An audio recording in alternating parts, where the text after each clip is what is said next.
예수 그리스도로부터 은혜와 평강이 함께 하시기를 축원합니다.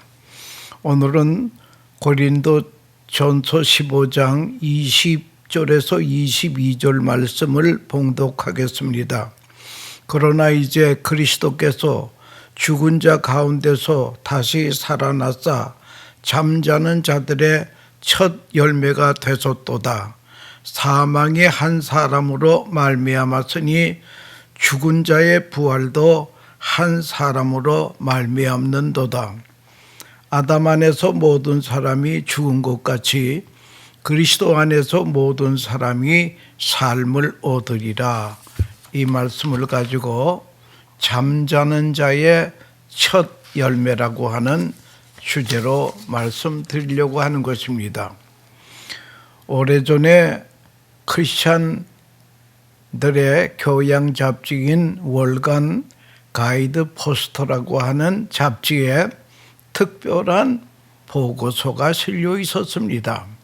현재 터키의 이스탄불이라고 하는 데가 수도입니다. 본래 그 수도의 본 이름은 콘스탄티노플이었습니다. 이 콘스탄티노플 그 옛 도성 안에 성 소피아 사원이라고 하는 사원이 있습니다. 아마 중동 지구를 여행하던 분들은 한 번씩 다녀왔을 것이라고 생각합니다. 저도 오래전에 거기를 다녀왔습니다. 유명한 관광지입니다. 특별히 그리스도인에게는 중요한 의미가 있습니다. 이 성 소피아 사원이 1700년이나 된 엄청난 성전입니다. 상상을 해보십시오. 1700년 전에 어떻게 그 큰 성전을 지을 수 있을까? 그런데 세 차례나 큰 지진이 있었습니다마는 이 집은 무너지지 않고 지금까지 건재해 있습니다. 기독교 문화의 그 화려했던 옛날을 우리에게 증거를 해줍니다. 이 성 소피아 사원 안에 아주 비밀한 아주 소중한 문서가 거기 보관이 되어 있습니다. 이 문서의 내용을 가이드 포스트에 소개하였습니다. 그 문서의 제목은 무엇인가 하면은 예수님의 체포와 신문 및 처형에 관하여 가이사에게 보낸 빌라도 보고서라고 하는 문건입니다. 그러니까 로마 황제 디베리우스에게 보내는 빌라도 총독의 보고서입니다. 대단히 중요한 자료입니다. 우리에게 이 귀한 문건이 전해지고 있는데 이 보고서에는 이렇게 시작을 합니다. 각하에게 문안드립니다. 제가 다스리는 지역에 최근 수년 동안에 일어난 사건은 나라의 운명까지도 변하게 할지도 모르는 일이기에 각하에게 소상히 알려드리고자 합니다. 라고 이렇게 시작이 되고 그 내용은 대체로 성경에 있는 내용과 비슷하게 전개가 됩니다. 그리고 그는 이렇게 말합니다.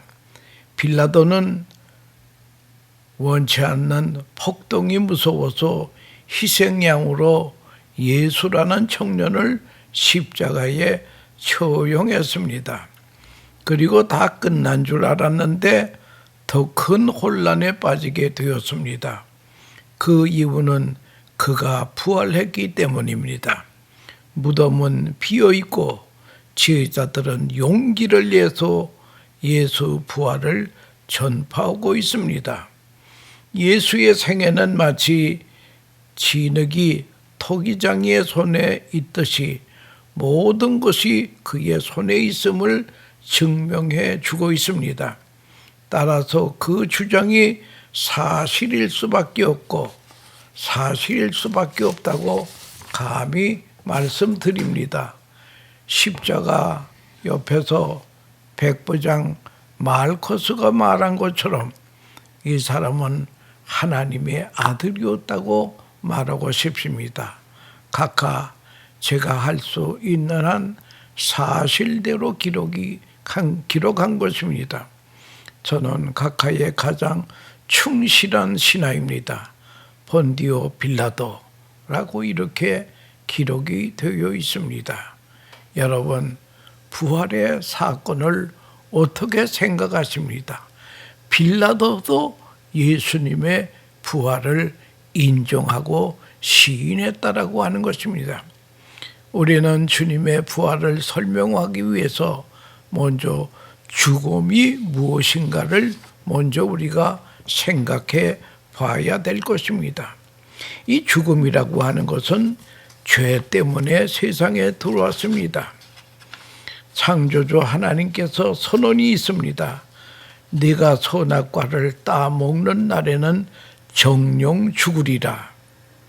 그러나 예수님이 십자가에서 우리의 죄를 속량했기 때문에 우리는 죄의 문제가 해결이 되었다고 하는 것입니다. 여러분, 여기 예수님의 구원을 속량이라 또는 대속이라고 말합니다. 영어로는 리뎀션이올시다. 이 리뎀션이라고 하는 말은 교환한다는 뜻이 있습니다. 가령 우리 동네에 코스코 그 유명한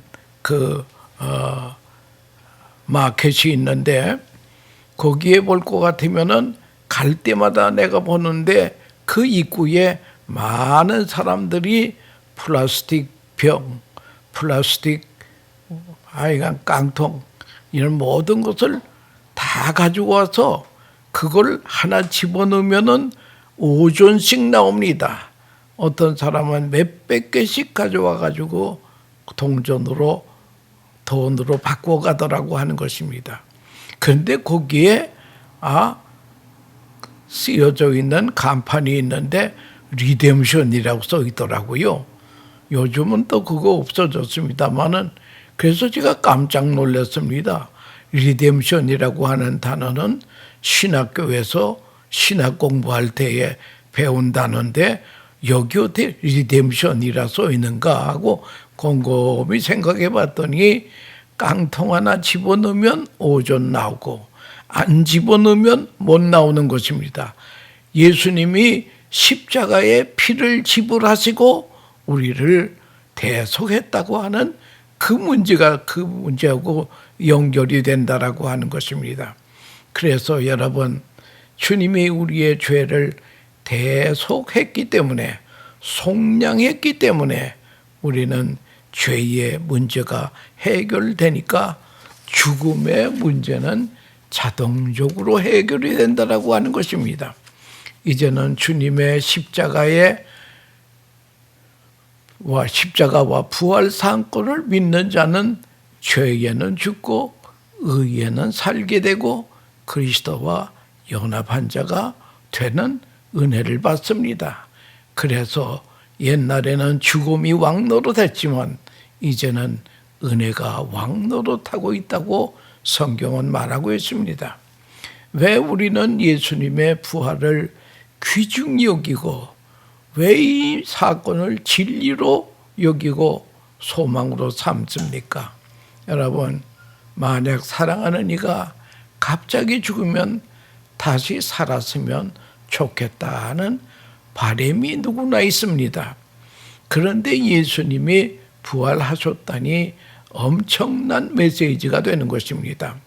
사도 바울은 고린도전서 15장 4절에 장사 지낸 바 되었다가 성경대로 사흘 만에 다시 살아났다. 그게 예수님의 죽음이라고 하는 것은 성경대로 죽으셨다고 성경대로 다시 사신 분이라고 하는 것입니다. 어쩌다 일어난 돌발 사건이 아니라고 하는 것입니다. 부활에 대하여 많은 선지자들이 예언을 하고 예수님 자신도 요나 이야기를 하시면서 다시 사실 것을 제자들에게 누누이 말씀했습니다. 그리고 예수님이 부활하신 다음에 금방 승천한 것이 아니라 40일을 세상에 더 계시면서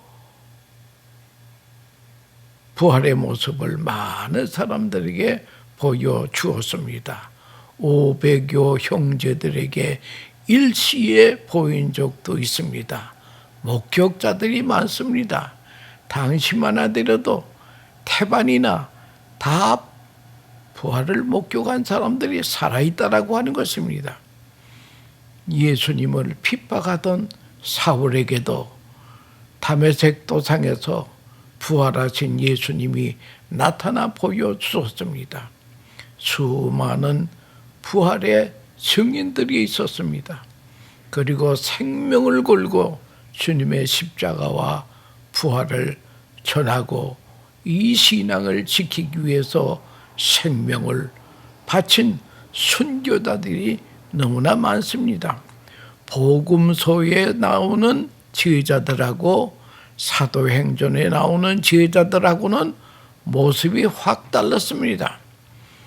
주님의 부활을 목격하고 성령 받은 제자들이 이제는 방방곡곡 다니면서 핍박을 무릅쓰고 주님의 십자가와 부활을 증거하였다라고 하는 것입니다. 그렇다면 예수님의 부활을 우리가 믿을 때에 우리에게 오는 은혜나 유익이 무엇입니까? 첫째는 죽은 자가 살 수 있다는 가능성입니다. 역사상 죽었다가 살아난 사람들이 많이 있습니다. 나사로도 죽었다가 다시 살아났습니다. 나인성 과부의 아들도 죽었다가 살아났습니다. 회당장 야이로의 딸도 그랬습니다. 그러나 그들은 살았다가 다시 죽었습니다. 오직 예수님만이 부활하시어 영원히 살아계시는 분이라고 하는 것입니다. 고린도후서 4장 14절에 주 예수를 살리시니가 예수와 함께 우리도 다시 살리사 너희와 함께 그 앞에 서게 하실 줄 아노라 라고 하는 말씀이 있습니다. 전능하신 하나님께서 예수님을 살리신 것 같이 우리도 살린다고 하는 말씀입니다. 그래서 믿는 자에겐 죽음이 마지막이 아닙니다. 내세가 보장이 된 삶이라고 하는 것입니다. 내일이 있는 사람하고 내일이 없는 사람하고는 엄청난 차이가 있다라고 하는 것입니다. 옛날 우리나라에서 6.25 전쟁이 일어났습니다. 그리고 일사후퇴라고 하는 그 또한 비극이 있습니다. 일사후퇴 당시 미국의 병사가 양지 바른 곳에 이렇게 기듯이 누워가지고 레이션 박스에서 아침 식사를 하고 있습니다. 그럴 때에 지나가던 정군 기자가 당신 이 상황에서 원하는 것이 무엇이요? 그랬더니 그 흑인 병사가 하는 말이 Give me tomorrow. 그런 유명한 말을 남겼습니다. 여러분, 내일이 있는 삶이 얼마나 귀한 것인지 알 수 없다라고 하는 것입니다. 우리 예수 그리스도의 십자가의 사건을 믿을 때에 우리는 내세가 보장이 됩니다. 그리고 예수님은 구원은 우리 구원의 보장이 되신다고 하는 것입니다. 부동산 거래할 때에 다운 페이먼트라고 하는 게 있지 않습니까? 여러분, 계약하고 그 다음에 다운 페이먼트, 우리나라에는 아마 중도금이라고 그럴 것입니다. 그렇게 되면 부동산은 반드시 내 것이 된다라고 하는 것입니다.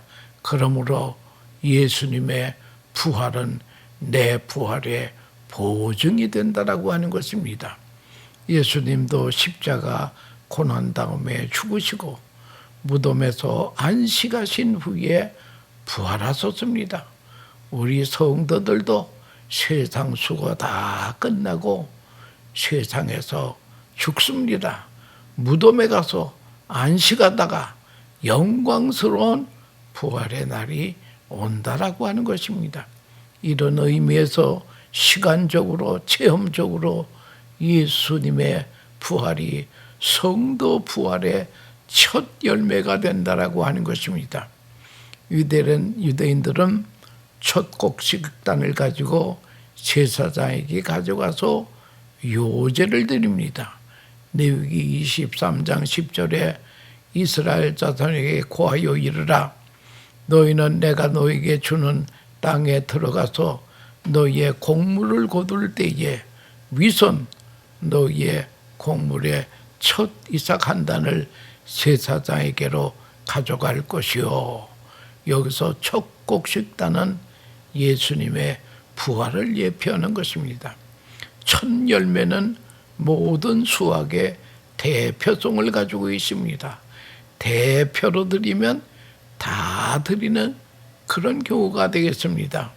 예를 들자면 500명의 졸업생들에게 일일이 졸업장을 줄 수가 없으니까 대표 한 사람을 내서 김복동이 외에 대표 500명에게 졸업장을 주노라고 한 사람에게 주면 모든 사람이 다 받은 거나 마찬가지 것입니다. 그래서 주님의 부활은 성도 부활의 대표성이 있습니다. 천멸례가 되었다고 하는 것입니다. 여러분, 성도는 죽는다는 것은 자는 것입니다. 수면이요 안식이라고 하는 것입니다. 그러므로 시편 127편 2절에 그러므로 여호와께서 그 사랑하는 자에게 잠을 주시는도다. 죽음을 잠으로 보았습니다. 또 죽음이라고 하는 것은 열매를 위한 씨 뿌림으로 봤습니다. 죽은 자의 부활도 이와 같으니 썩을 것으로 심고 썩지 아니할 것으로 다시 살며 썩을 것으로 심고 영광스러운 것으로 걷는 몰리라고 하는 것입니다. 심어야 걷지 않겠습니까? 그러니까 성도의 죽음의 목적은 영광스러운 부활을 위해서 죽는다고 하는 것입니다. 그렇기 때문에 성도의 부활은, 성도의 죽음은 복되다고 하는 것입니다. 죽은 자의 부활도 이와 같으니 썩을 것으로 심고 썩지 아니할 것으로 다시 살며. 자, 우리가 죽으면 영원한 하나님 나라에 가서 영원 주님과 교제하며 행복하게 삽니다. 그러나 주님이 재림하실 때는 영원 몸이 몽땅 구원을 받습니다. 기독교는 몸을 중요시합니다. 그래서 우리의 몸을 성령의 전이라고 합니다.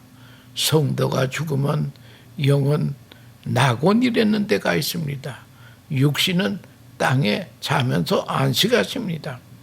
주님이 천사장의 나팔소리와 주의 호령과 천사장의 나팔소리로 강림하실 때에 육과 영혼이 혼합하여 생명의 부활, 영광스러운 몸으로 부활이 된다라고 하는 것입니다. 우리가 가지고 있는 이런 몸이 아니할시다. 성화된 몸이올시다. 그래서 요한일서 3장 2절에 그가 나타나심이 되면 우리가 주님과 같을 줄을 아는 것은 그의 계신 그대로 볼 것을 인함이라. 로마서에 볼 것 같으면 우리 몸의 부활을 기다린다고 그랬습니다. 그때는 우리 인간의 몸만 회복되는 것이 아니라 만물도 다 회복이 됩니다. 그래서 독일의 복음주의 신학자 에릭 샤워라고 하는 분은 부활절은 예수님의 부활로 시작하여 성도의 부활로 끝낸다. 맞는 말이올시다. 그러므로 우리는 우리의 부활을 위해 달려가는 사람, 예수님의 부활의 믿음을 가지고 우리의 부활을 위해 달려가는 사람이다. 이런 믿음을 가지면 죽음의 관점이 달라집니다. 죽음은 마침표가 아니고 쉼표라고 하는 것입니다. 죽음은 자는 것입니다. 예수님의 관점은 죽음은 자는 거라 이거예요. 나사로가 병들었다고 할 때에 잔다고 그랬습니다. 자면 낫겠습니다라고 또 응수한 사람도 있었습니다. 여러분, 자는 사람은요, 그 안에 생명이 있다는 말이에요. 자는 사람은 지금 피곤한 노동을 마치고 안식하고 쉬는 것이라고 하는 것입니다. 잔다라고 하는 것은 깨는 날이 온다라고 하는 것이고요. 그래서 빌리그리암 목사님이 100세에 세상을 떠나셨는데 바로 떠나기 2년 전에 98세 될 때에 그런 말을 했습니다. 여러분, 어느 날 신문에 빌리그리암 목사의 별세라고 할 때에 여러분 믿지 마십시오. 나는 그저 장소만 옮긴 것뿐입니다. 라고 하는 그런 말을 했습니다.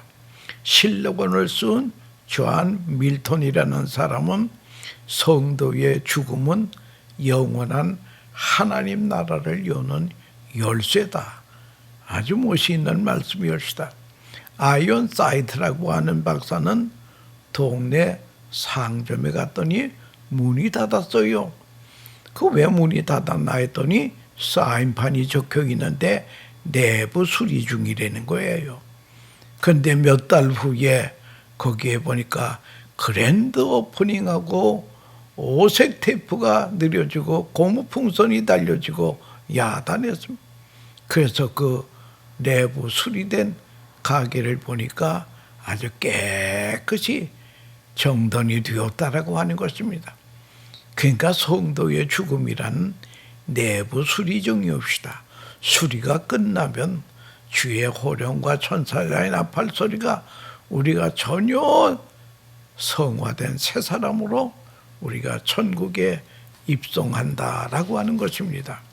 주님의 부활이 장차 내 부활이 됩니다. 그러므로 죽음은 두려운 존재가 아닙니다. 생명의 부활을 위해서 땅에서 안식하는 것입니다. 썩을 것으로 심고 영광스러운 것으로 걷는 원리라고 하는 것을 그걸 알아야 되겠습니다. 그런데 우리가 이제는 구원받았으면 천국에 가면 되는데 왜 하나님께서 우리를 세상에 두시느냐? 그것은 다른 것이 아니라 구원받은 하나님 나라의 백성은 세상에서 할 일이 있다는 거예요. 그래서 사명을 다하고 돌아오라. 그래서 아프리카의 유명한 리빙스턴 선교사는 크리스천은 사명을 다하기 전에 죽는 법이 없다라고 하는 그런 훌륭한 말을 남겼습니다. 그러므로 고린도전서 15장은 부활장인데 그 부활장 마지막 절 58절에 보면 그러므로 내 사랑하는 영들아 경고하여 흔들리지 말고 항상 주의 일에도 힘쓰는 자들이 되라. 이는 너희의 수고가 주 안에서 헛되지 않을 줄 알미니라 라고 하는 그러한 말씀이 있기 때문에 우리는 부활의 신앙을 가지고 저 하나님 나라를 바라보면서 오늘을 살면서 경고하여 흔들리지 말고 주의 일에 항상 힘쓰는 복된 성도들이 다 돼야 될 것입니다. 여러분, 우리 기독교에 있어서 가장 중요한 교리는 예수님의 십자가의 죽음과 예수님의 부활이 옳시다. 이 두 가지 중요한 사건만 믿기만 하면 하나님 나라 백성이 된다라고 하는 것을 알아야 될 것입니다. 베테랑급의 비행기 조종사 파일럿도 명심할 것이 있는데 비행기를 운영하는 중에 눈이나 감각이나 경험을 의지하지 말고 계기판을 보아라. 내 생각으로는 비행기가 올라가는 것 같은데 사실은 비행기가 내려가고 있다는 거예요. 그게 눈으로 생각하는 거, 이게 착시라고 하는 것입니다. 꽝 하고 산에 부딪힐 수밖에 없는 거예요. 그렇기 때문에 베테랑급의 비행조종사 파일럿도 항상 조심할 것은 계기를 보아야 할 것입니다. 우리도 신앙생활하면서 내 눈이나 감각이나 경험을 의지하지 마세요. 예수님의 십자가의 죽음과 예수님의 부활이라고 하는 이 두 가지 사건을 바라고 나갈 때에 우리는 하나님 나라의 해피랜딩하는 그런 은혜를 받는다라고 하는 것입니다. 주님의 부활은 불의에 대한 의의 승리요, 죽음에 대한 생명의 승리요, 나의 부활의 첫 열매가 되시니 사망 권세 승리하신 주님께 세세토록 영광을 돌리시기를 바랍니다. 여러분, 우리 한번 이렇게 외쳐봅시다. 예수 부활하셨네, 나도 부활하겠네. 생명의 부활에 참여하는 복된 성도들 다 되시기를 축원합니다. 감사합니다.